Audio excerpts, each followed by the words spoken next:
Salutations everybody, it is Matty here today. I thought I had a day off. I had Disgaea on my Switch in hand, and then all of a sudden Obsidian's like, boom, here's 20 plus minutes of brand new gameplay with a lot of stuff you need to talk about, Matty, but I don't care. It's the most fulfilling work you can do. So let's get into this. I broke it all down for you guys, all the major details right here. Let's start off with the brand new companion, Nyoka. She carries a minigun, and during her special ability, which every companion has, she apparently takes a swig of her flask before unloading a ton of lead into her opponent. Obsidian says that it fits her personality. She's also not from the planet you will be playing the game on, so she'll comment on stuff that she isn't quite familiar with. But anyway, you're probably more concerned right now with the setting. This place looks incredible. You are in the city known as Byzantium. It's very reminiscent of BioShock's Rapture in the terms of neon lights coating a dystopian setting, which is punctuated by a somewhat similar art style, especially when you take a look at some of the movie posters in games. Now, Game Informer had actually mentioned in their previews of this game that this had more along the lines of a high society for this type of game,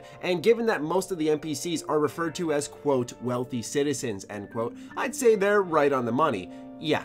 That was an intentional pun and you're gonna love me for it. Also, Obsidian stated that this location is toward the middle of the game, so keep that in mind for those of you who are trying to gauge how much spoiler territory you want to get into. Next is the quest that we are going through in said demo, and it's actually incredible. It's vintage Obsidian. So this quest is centered around auditioning for a movie, and you're gonna be using real weapons for, quote, sheer authenticity, end quote, and because you're, quote, the real deal, so just go with what feels best, end quote. And there's an interesting conversation with the actor. Obsidian notes that during this PAX East panel, you could talk your way through this entire quest, kind of go with the flow, be a part of the movie, or as most of this demo went, you can pull out your gun and start killing everybody. What's neat about this is that the game actually rewards you narratively for taking the evil path, because the director comes out and tells you how much he loved what you did and how true to the vision you were, even if you just killed a room full of actors who thought they were just attending yet another gig. It's absolutely hilarious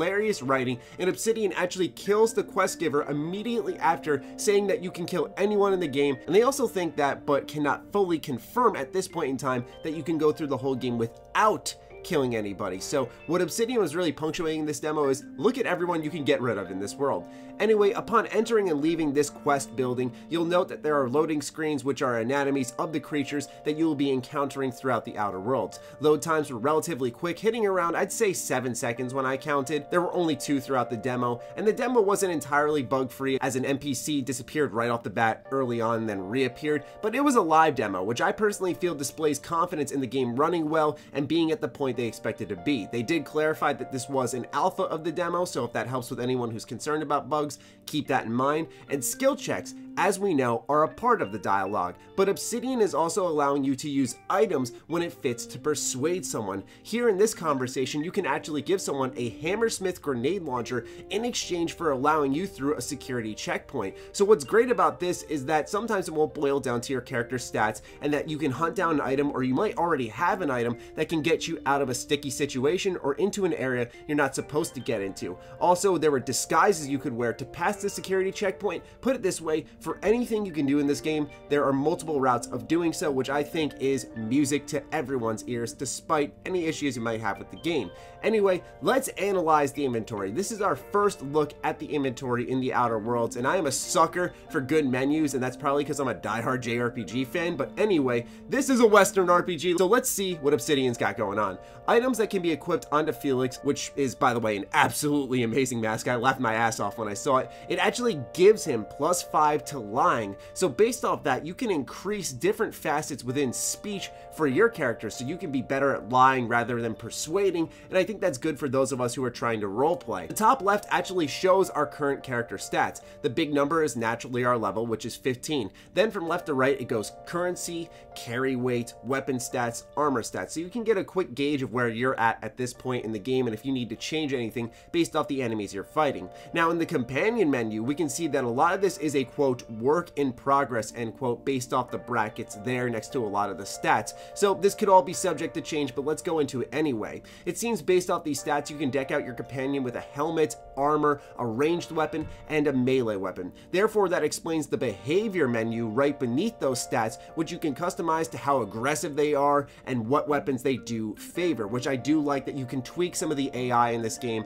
based off how you want to approach the title. Companions will also have their own skill sets and perks there, so that's great to know that we will have a handle over how they're going to approach combat, what they're going to have in combat, and also I believe we'll be able to customize those skill sets and perks. But how about us? What's happening with the player character? Let's get into some weapons. This is the most exciting part, I feel, of the demo, because we see a purple gun, which is a standard plasma rifle. But as most of you should know at this point in time, the Outer Worlds does have weapon modding that you can do, and this plasma rifle, Obsidian said, has been modded to shoot out additional rays upon contact being made with one of your shots, which will then do damage to folks around you. Now, there isn't friendly fire inside the Outer Worlds, so this won't damage your companions. Also, I noticed when entering TTD, which is pretty much VATS from Fallout in the Outer Worlds, certain weapons can actually apply status effects on different limbs based off where you shoot them. Here we see we are able to weaken, maim, and stagger our opponents. So I like this additional layer added to TTD. At first I thought, okay, this is just for people who aren't maybe as good as shooters but love RPGs,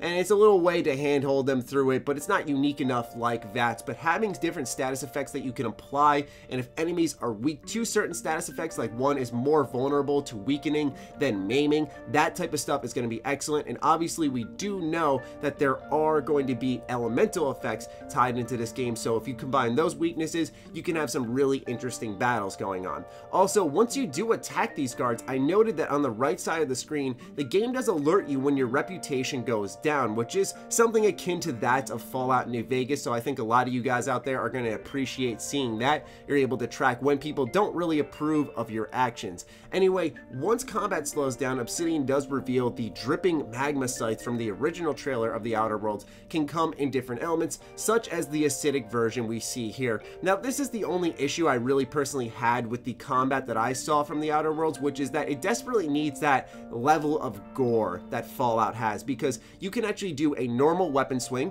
and then you can do a power swing, and there is blood, but it doesn't have that oomph that Fallout really had, because it would just be so over the top explosive in blood and guts. And I'm not saying every game needs to be like Fallout, but I think that this game could largely benefit from it because it seems to have quite a sense of humor. What do I mean by that? Well, there is a science weapon revealed called the Mandibular Rearranger. This is another science weapon revealed, and the only other one we know about currently is the Shrink Ray. Now, the Mandibular Rearranger's origin story is actually a pretty wild one, and I was happy Obsidian shared it. This weapon was created based off a bug. Yes, like an actual non-functioning part of the game was turned into a weapon. Obsidian found this bug so funny, they actually kept the bug and tucked it into this weapon, so when you hit people, their heads completely change shapes, and it's insane. It's amazing. It makes me want to do melee science build. I'm gonna be real, it's awesome. It doesn't deal as much damage, Obsidian said, but it will slow down people and also, as we saw, rearrange their faces. So the science skill actually correlates to damage of the science weapons,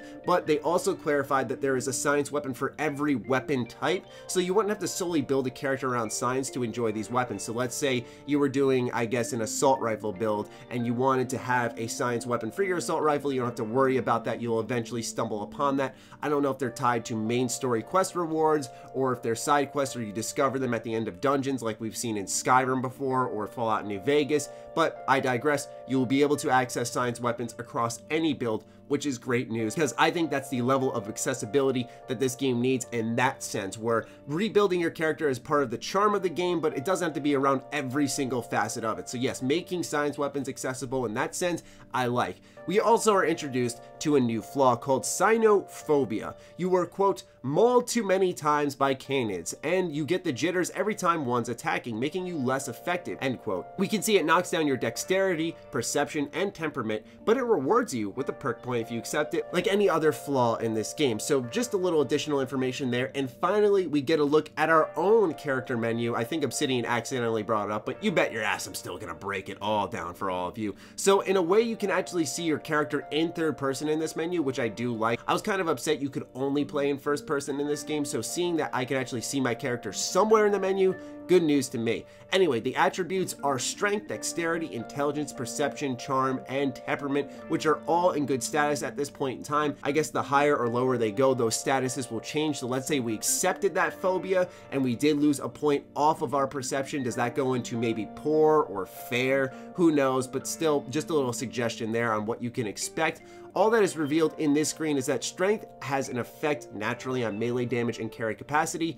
Furthermore, the skills touched by it are actually handed melee, but also heavy weapons, blocking is in the game, inspiration, and intimidation. So it does impact all facets of gameplay between attacking, blocking, and speech, which is awesome. And that is literally every single detail I could break down that I thought was major throughout this 20-minute gameplay reveal. The rest was more so Obsidian goofing off, having fun, and showing that the Outer Worlds doesn't take itself super seriously. It seems like it's going to have a good mixture of dark humor, and I really like that about this game. I don't know about all of you, but recently it's become harder and harder and harder for a game to truly grab my attention. Although I'm very blessed this year because we have probably Cyberpunk along with the Outer Worlds and now Borderlands 3. Those are 3 of my most anticipated games, and I'm geeking out over all of them, so that's great. But outside of those, it's very hard for a game to grab my attention, and the reason that these specific titles grab my attention is because they each have their own very distinct personality and feel to the game. So I'm very happy to see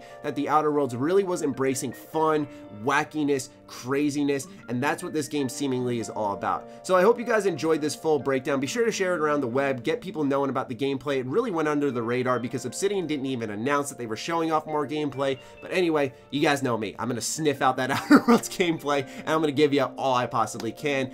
Anyway, I'm going to go relax and play some Disgaea, so I hope you guys enjoyed, and I'll catch you guys next time. Be sure to follow me on Twitter, like me on Facebook. Those links are in the description down below, along with my Patreon. Do consider supporting that as it fuels all the content I create here. Stay sexy, stay active. I love you all. Peace.